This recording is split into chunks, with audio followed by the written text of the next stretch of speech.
Okay, hello class, weekly update 4. So you just finished week 1 of module 2. You learned about partial derivatives, practice taking those. It looked like from your assignments you're starting to see what many students say is that doing a partial, at first it's kind of tough, but then you start getting in the mindset, and I think a couple of you actually mentioned this in your homework assignments, how it gets easier. You actually think partials are a little bit easier because a bunch of things become constants, or they kind of go away as you're doing these higher derivatives. So that was neat to see that sort of light bulb click in these assignments. So I did what I've usually done, which is take some of my favorite assignments and dump them into the samples and examples. So if you feel like you had trouble on a couple particular assignments, please go check out your classmates' work. There's some really good work that I want to highlight. So in module 2, week 1, let me share the screen.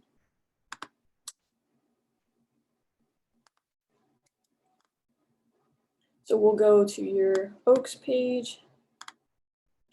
And again, I put these in module 2. So we are in the samples and examples. And for week 1, samples and examples. So I've put some assignments here you'll see by Will, Dana Mae, Eleanor, Griffin again, Grant, Christy, Eleanor, Liam, and Dana Mae again. So a few though I want to talk about, just to mention some concepts that I thought a few of you had a little bit of, could use some review on. Let's take a look at Eleanor's. Oh, this was the calculations. So there was the calculations and activities, and the calculations, I think I particularly liked this because Eleanor had some really nice explanations and work next to it. So she just talks about how in the beginning it was a little tougher. She explains what she's doing in each step here. It was really clearly elaborated, and then shows the partials. And then by the second one, she was kind of able to do it in her head. It was a little bit easier. Next one was with the gradient. She just talks about once you've gotten partials, you're just putting them in this vector, and now you have your gradient, and then how to evaluate those gradients at a particular point. You're actually getting a 2D vector. But having done the activities earlier, she talks about how that then made a visualization in her head for like what this vector is actually doing. You're actually on the surface f of x, y, and you're at that point 0, 2, and then you're pointing in the direction of steepest descent. And then she's got the steepest path practice as well. Let's go back to samples and examples. So that was the calculations. The steepest path, I wanted to talk about Griffin, Clarissa, and Dana Mae did a really nice job. Oh, Griffin and Clarissa did all problems on all pages. So some of you mentioned that, hey, it's been a while since, I think it was maybe Will mentioned that it's been a while since I've done differentiation with exponential functions, and so kind of skip those or use the tech tool, and you want to get brushed up on those. Well, if you want to do that, take a look. Like again, Griffin did every problem, and also Dana Mae did. So 1, 2, 3, and 4 on every page shows the work there. Yeah, kind of shows it, then adds them up, puts them in the vector. When he does the gradient here, all 4 problems on that page, all 4 problems on the steepest path as well. And the key thing to remember on the steepest path is that you're always going orthogonal to the level curves, and they're kind of hard to see in Griffin's scan here. They kind of got washed out, but on your page, I mean, that was the thing. You're always going perpendicular to the level curves. I think this one asks for descent, so you want to go in the negative direction, and so the K value should be decreasing. You sort of roundabout into the valley there. Now this one was a little bit, you do it even further. I think you actually maybe a little more like this. Sometimes you have to add some more level curves yourself. There's only a few here, and you kind of have the idea of what they're going to look like. Like here's a level curve, but there's one in between. So sort of visually add them, or actually go ahead and do it with your pen or pencil. Add some more level curves in here because you see the pattern. And then you're always at each step going orthogonal until you hit the next level curve, orthogonal until you hit the next level curve. So I think this one might be a little bit more, might come a little bit more around like that. Otherwise, a nice job on these. And then another one I wanted to point out, oh yeah, Dana Mae's was a really nice one on this steepest path calculation. So We'll go back to all of them and we'll find Dana May's calculations. So activities for the, okay, this one must be Dana May's calculations. What I liked on this one is, yeah, again, she did all 4 problems, shows the work, every step, so super helpful. Again, if you had trouble with partials and with gradients, go look at your classmates who show every step here.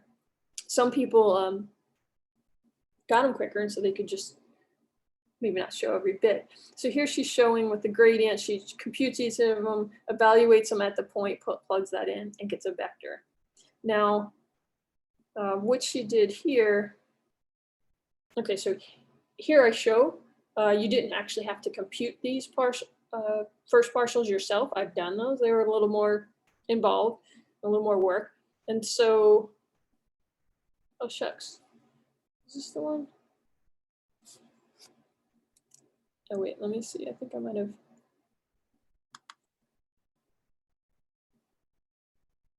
Yeah, because there's one where it goes, let me see. That's not the one I wanted. Let me find this for a moment, just bear with me.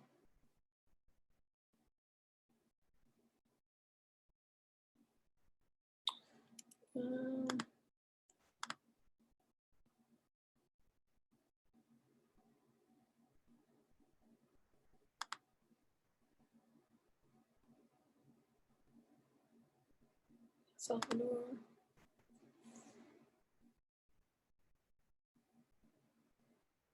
Okay, here we go. So that other one I showed was not Dana May's. That might have been Christie's. I might have mislabeled it. But the reason I have a note here is I liked when she got down to the steepest path. So she started trying to calculate it herself, and then she remembered, oh, it was at the bottom of the page. I'd actually done the work here. So it was a little involved, and then she just jumps to mine, and that's great. Then she plugs in. So she's showing some points here for number 1 that she started at the point A, which had coordinates 0, -1. She plugs that into this expression for the gradient, gets this vector. And she's showing that that's the direction of motion. And she did it for the second problem.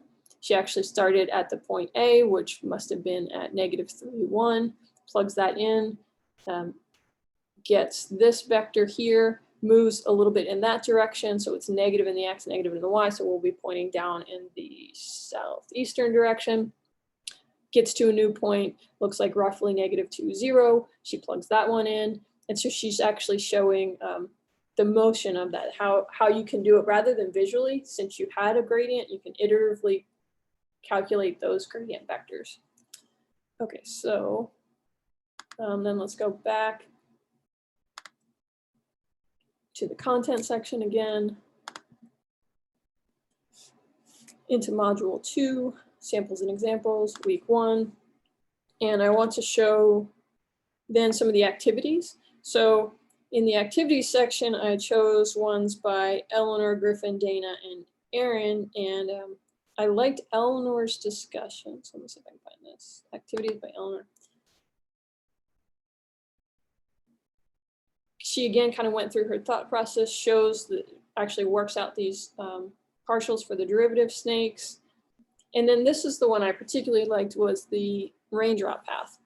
So she shows some nice pictures of, she has this over, I think, a shoe. She puts a piece of sort of plastic, sort of tarpish looking thing. And then she's picking a point and she's showing each time the path. So iteratively 1, 2, 3, and getting to the direction of steepest descent. And then she talks about actually dropping a raindrop on there and seeing, did it hit the path, and kind of following this black path down, and how that helped her visualize what the point of the steepest descent with a negative gradient is.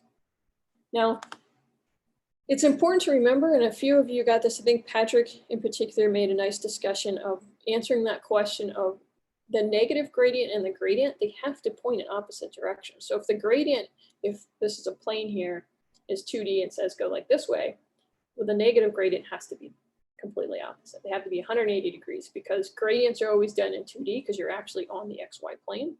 So I should have shown it here. So here is a gradient, and then the negative gradient would be completely opposite of that. And that makes sense. Patrick talked about how they are orthogonal to the level curves. And so if one's going in the direction of k is increasing, the other in decreasing would have to go completely opposite direction. So a few people, that seemed to be a point that needed some clarification. The gradient and the negative gradient have to point in opposite directions. So please check out Eleanor's work for that if you had trouble understanding that. Or let's look at Griffin and Dana May's activities. So Dana May's activity. Okay, so this one might take a little bit to load some of these images. Actually, beautiful artwork, drew some snakes to connect your arrows. And then really nice explanation and adding some visualizations of the points that she chose, but she then drew the contour maps here and labeled the z equals k values. Contour maps always live in the xy plane, and then she's showing each point. Let's see, she's talking about the ridge line here, and she draws closer to that, these different vectors. And then she also answers the question 6, could you overshoot if you just kept going in the direction of steepest ascent? Remember, it's only local, so she's kind of showing here that you could just go right down the other side if you keep going that direction. And then here's the gradient and the negative gradient. Yeah, so if the gradient's this way, the negative gradient has to be the other direction. She shows it on the hand and on the contour map. Okay, then the raindrop activity, also beautiful visualization. She adds at these different points, this is a 3D surface, X, Y, Z, and then she's showing each time we're moving iteratively, we do tinier steps, we should get a better approximation, and then answering the question about the gradient and the negative gradient. It's really nice visualization. Thank you for putting the work into that, Dana May. That's beautiful. Another nice one is Griffin's activities.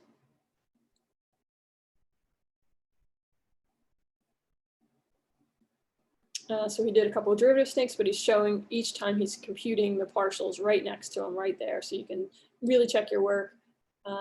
Again, also another beautiful visualization of how he decided to think about this. He sets it up. We have this nice backlit visualization, and he talks about as you're descending from a surface, would you feel this divot? And you can zoom in, you can enlarge these and read his discussions were very helpful. Okay, one more I want to show you. Let's go back to week 1. For the activities was Aaron's. So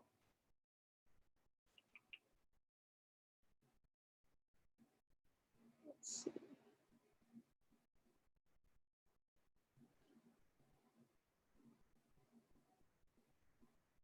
I forgot to add a name on one of these. Aaron did, and this one isn't Aaron's, this is Christie's. I put Christie's in here because she showed a lot of the steps of what she did here for her partial snakes. I feel like I need to now add, I must have put it on my desktop and didn't drag it in. Give me a moment.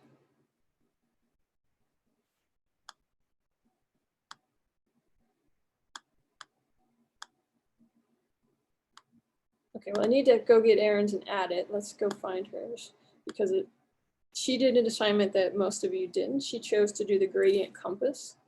So let's go back to assignments, Dropboxes. And activities, chapter 2. Aaron with an S last name. Yes, yeah, Angela.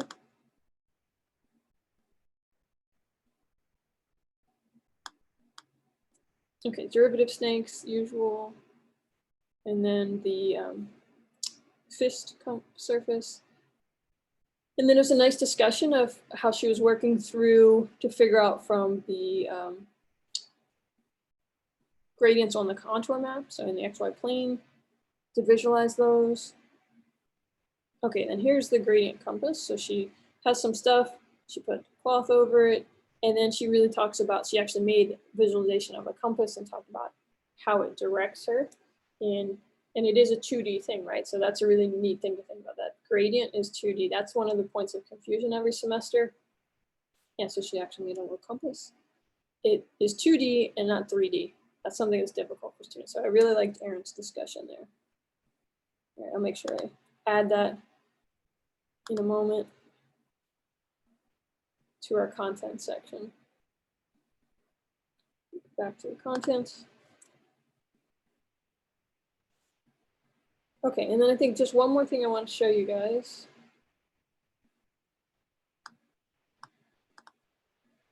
So really nice job on the activities. It was neat to see you're working through this new idea of partial derivatives. And when you're confused, a couple of you wrote, oh, well, I just called a teammate. That's exactly what I want you to do. Think about trying yourself and then do them together with your classmates. And then beyond that, the math lab is a great, think of them as another teammate for you. And we know Chloe's our grader. She knows these journals. She knows how I ask these questions. She knows the activities and assignments. And notice, you can visit Chloe for free in the math lab. She's there on Mondays from 10 to noon. And then she's there on Tuesdays from 11:30 to 1:30. And then again on Wednesday from 10 to noon. And then again on Thursday. So, oh wait, and then again on Friday. So she's there every day of the week for you guys. So if you're doing your homework and you have a question and you texted a teammate, you just can't seem to get a hold of them, go to the math lab. You can do it virtually, you can do it in person. It's a wonderful resource. Beyond that, please email me. I love questions. I'm usually really quick at responding. And so that also helps me know what things are working, what things aren't. I've gotten a few questions this time. And so that helps me gauge, hey, maybe I need to do another extra video on a particular topic. Okay, let's see. Last thing, last comment. Stop the screen share. Okay, so you're going to start now week 2 of module 2. And it's really neat topics because you've got partials. And so that's one type of derivative. You're now going to add another one called a directional derivative. Super cool. It's really just an extension of partials. So partials, you can only go in an X or a Y. So you can only go in these perpendicular directions. And now we're going to say, what if you could go? So perpendicular directions. You can only go in those 4 ways when you're taking your partials to figure out how much the heights change in the Z. But now you're going to figure out, what if I went anywhere, any of the 360 degrees around, you can move and figure out how much your Z changes. That's going to be with a directional derivative. And let's see, there's another. So we'll do directional derivative, compass, and that's the main, yeah, that's the next main application. So have a good time with that, and you'll get more practice with the calculations of partials because directional derivatives are built off partials. So make sure you got those calculations. If you realize that you needed to brush up on some differentiation rules, now's the time to do it. Do it with the math lab, do it with your teammates, do it with me. All right, have a good week, have fun.